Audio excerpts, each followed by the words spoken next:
Bueno, muchas gracias, me sumo a los agradecimientos a Aplu y a las Rebecas por esta invitación. Y bueno, me ocurrió empezar pensando o repensando esos ejemplos que ponía Oscar al comienzo de su intervención. En definitiva, lo que hacen es interpelar los límites de eso que seguimos insistentemente y obstinadamente llamando literatura y lo que seguimos dejando fuera de ella, ¿no? Eh, Creo que un acierto del libro es apostar justamente a ese abordaje del universo de Circe Maya, principalmente desde su poesía, claro, que es el centro del libro, pero también desde su prosa ensayística. Hay varios artículos que hablan sobre la prosa ensayística, en especial ese maravilloso libro que es La Casa de Polvo Sumeria, y que bueno, aparece mencionado en los trabajos de Karina Blixen, de Silvia Guerra, de Miguel Avero. Y en realidad, bueno, retomo esa referencia que hacía Oscar a ese salirse de sí, ¿no? Y a Eliot en particular, como un autor de referencia. Primero, bueno, hay artículos que incluyen a Circe en esa línea, la llamada poesía objetivista, ¿no? Que integraría a Eliot, a Pound, a Rilke. También pensaba en Eliot y su propuesta en relación a la historia de la poesía como un efecto acumulativo de saberes, ¿no? Es decir, en realidad, desde Eliot, la poesía es esa totalidad viva que traspasa las épocas, que rompe las cronologías, en realidad establece historias entre poemas y no entre poetas, ¿no? Y bueno, y ahí eh, pensaba también en la afirmación que aparece en el artículo de Eber Benítez, ¿no? De esa retirada ilusoria de la subjetividad en la poesía de Circe Maya. Eh, Oscar empezó hablando en realidad de la multiplicidad de sentidos que cobra en Circe el concepto de traducción, ¿no? Y hay una cita en el artículo de Karina que dice: la traducción se inscribe en un proceso creador que tiende a la expansión, en el sentido que profundiza la apuesta del sujeto por salir de sí. La peor cárcel en ese universo poético parece ser el quedarse en uno mismo. Y es cierto que gran parte de los artículos que se ponen a analizar la obra de Circe Maya apuntan a ese salir de sí, ¿no? Eh, es el caso del texto de Álvaro Ojeda, que establece el diálogo entre Petronio, Fellini, Circe Maya, y Ojeda hablaba en esa relación de un leer interviniendo, ¿no? Yo creo que en realidad hay como un modus operandi de Circe, integrar en realidad la obra de artistas que para ella son de referencia. Es el caso de Antonio Machado, que por supuesto aparece en varios de los trabajos del libro, y que de hecho le da título a este libro. Es el caso de la pintura de Joan Vermeer, ¿no? Que está abordado en el artículo de Margarita Carricchiri. Además también pensaba en ese leer interviniendo de la cultura que proponía Álvaro Ojeda, también el leer el mundo interviniendo, ¿no? O dicho de otra forma, mirar el mundo e intervenirlo escribiendo. Silvia Guerra habla de que las dos miran la poeta Circe y mira la ensayista Circe. Entonces, en ese sentido, bueno, voy a proponer para esta presentación del libro, primero detenerme justamente en algunos núcleos temáticos que aparecen y reaparecen en los trabajos que lo componen. Primero, ese vínculo entre la escritura y el mundo en Circe Maya, por supuesto, del cual nos hablaba Oscar recién.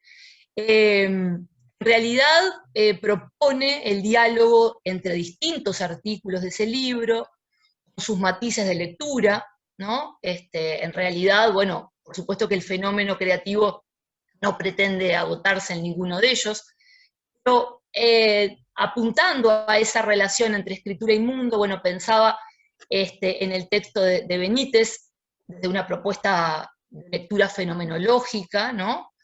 Donde Benítez le otorga un protagonismo al ojo que mira, de la contingencia de su condición, respecto a lo mirado. Hay otro texto que pertenece a Camila Bellas, que en realidad el acento, en cambio, está en la exterioridad, ¿no? Dice Camila, es una exterioridad que siempre encuentra la forma de resistirse al ojo que mira. Pensaba también en el texto de Alejandra Dopico, ¿no? Que apuesta incluso a pensar este tema de la escritura y el mundo desde una filosofía oriental, por ejemplo. Y hay una cita que se repite, que es la de descubrir y no cubrir la realidad, ¿no?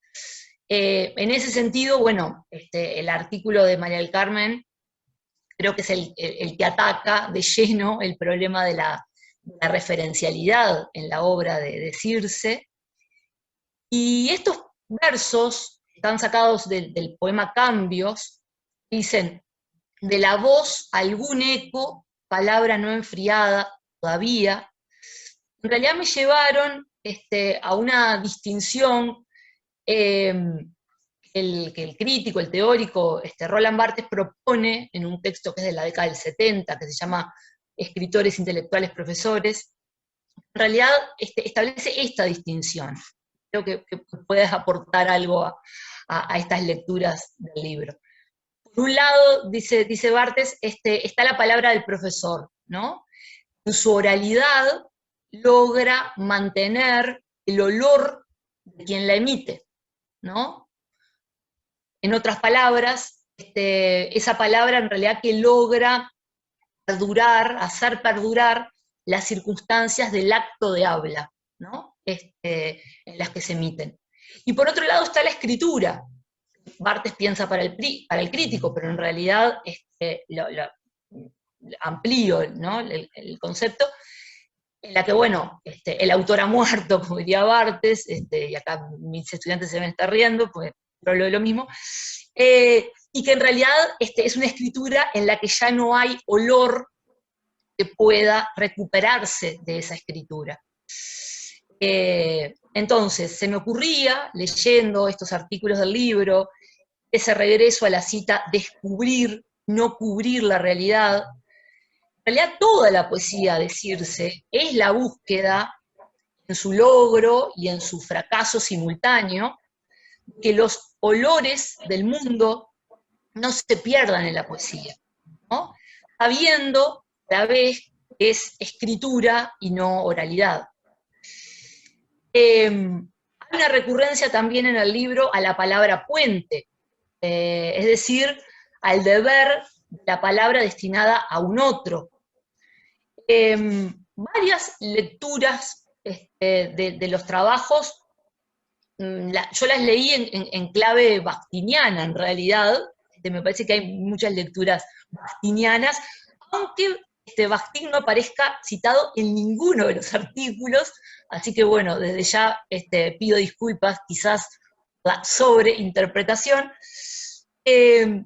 aunque quizás justamente el juego fuera hacerle honores a Bakhtin y esconder su voz tras otras voces, empezando por el título, que es un título polifónico, ¿no? Porque es la voz de Machado, y luego la voz de Circe Maya, y luego las voces de los articulistas del libro. Pero ¿por qué esto de las lecturas bakhtinianas? Bueno, porque si esta poesía resiste a la desaparición de las cosas del mundo, recuperación no puede proponerse más que dialogando con otro, ¿no? Y eso es, creo yo, la base de la intersubjetividad bakhtiniana. Luis Bravo trata en su artículo ese borramiento de la distancia con los otros, el hecho de que en realidad se construye la identidad propia en esa dualidad. También veía a Bakhtin en el acto ético que implica esa intersubjetividad. Hay una cita de Machado que Bravo recupera, que dice: comienza el hombre nuevo a desconfiar de aquella soledad que fue causa de su desesperanza y motivo de orgullo. A su vez con toda la resignificación, ¿no?, que tiene la expresión hombre nuevo desde una lectura latinoamericana.